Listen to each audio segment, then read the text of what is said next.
I want to talk to you tonight. My name is I Am, and I am the voice of God. I want to talk to you tonight in this Black History Month of why the white man exists.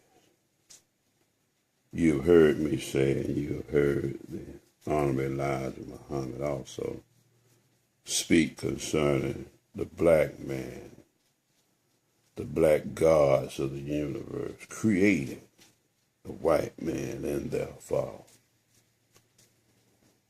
Now, we were very wise and knowing people.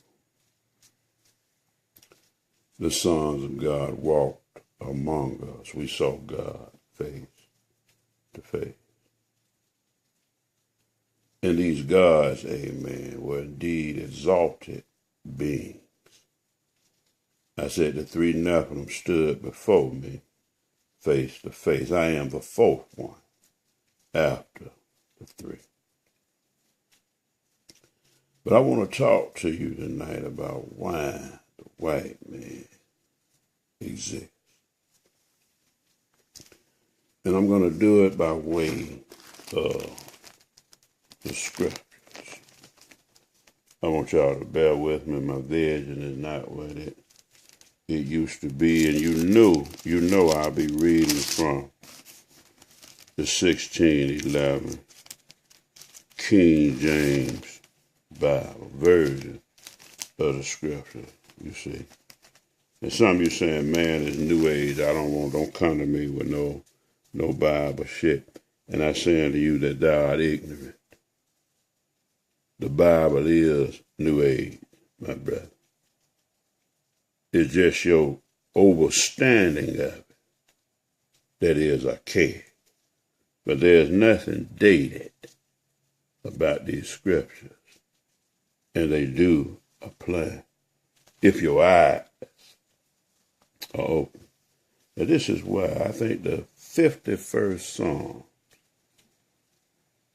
Psalms, the 51st Psalm, answers the question of why the white man was created in the first place. I shall read the 51st Psalm, beginning at the first verse. Have mercy upon me, O God, according to thy loving kindness, according to the multitude of thy tender mercies. Blot out my transgression. See that dark blot I spoke to you about. Wash me thoroughly from mine iniquity and cleanse me from my sin, that is, my error. You see, the MEDU is all about nature, God's signatures in everything that he had created. Therefore, his law is there. Wash me thoroughly from mine iniquity and cleanse me from my error. The MEDU. What I must do in this nature. For I acknowledge my transgressions, and my error is ever before me. Against thee only have I erred, sinned, and done this evil in thy sight, that thou mightest be justified when thou speakest, and be clear when thou judgest. See, that's you. That's you, see. After that, God has cleansed us, prepared us, and given us a new garment, a new mindset, a clean heart, and renewed a right spirit within us. Then we are given that sword. And what is that sword for, my beloved? It's for you to execute judgment. You see, when you see on the walls of Egypt the opening of a mouth ceremony that is depicted, you see the God handing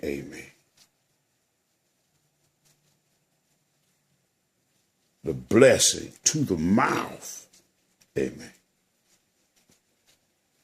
of the Son of God. See, it is a rite of passage. And see, and oftentimes it's in the form of an ankh. Now, what does the ankh represent? You see, that is the duality. It is the union, and it is the proper use and manifestation of that duality. It's a power. You see, the sons of God did not speak. You see, it was mind, mental transfer, telepathy. They didn't open their mouth in other audible words, no. But the opening of the mouth enables you, my beloved, to speak and handle the words of life, the sword of the Spirit which proceeded forth from his mouth. I said a sword is given. So you now have the power to judge. You bear not the sword in vain. You're given the sword because now you possess the power to judge. Know ye not that ye shall judge angels? I'm speaking to you. You say you know God. And some of you say you are God. You see, I heard what you say. And so I'm speaking to you based on what you have communicated to me. But let's get back to the script. Against thee only have I sinned and done this evil, as I say, that thou mightest be justified when thou speakest, and be clear when thou judgest. Behold, I was shapen in iniquity, and in sin error did my mother conceive me. Behold, thou desirest truth in the inner parts, and in the hidden part thou shalt make me to know wisdom. Purge me with hyssop, and I shall be clean. Wash me, and I shall be whiter than snow. Make me to hear. Faith cometh by hearing, hearing by the word of God. Make me to hear joy and gladness, that the bones which thou hast broken may rejoice. Are we not broken? Hide thy face from my error, and blot out all mine iniquity. Create in me a clean heart, O God, and renew a right spirit within me. Now, I want y'all to continue to read the 51st of Psalms, the 51st Psalm in its entirety. It is a beautiful song. Now, some of you say, well, what does that have to do with why the white man was created? Now, the Honorable Elijah Muhammad talks to you about a percentage of dissatisfied versus the satisfied, and how this percentage caused about a change. It produced Yakub, the grafted devil. And he was talking to his uncle, and he was playing with two pieces of metal, two magnets, so to speak. He was looking at the law of attraction. He was understanding polarity. He was playing with the nature. And his uncle asked him in his great wisdom, what wilt thou? And basically told him, create something to shed blood and cause this.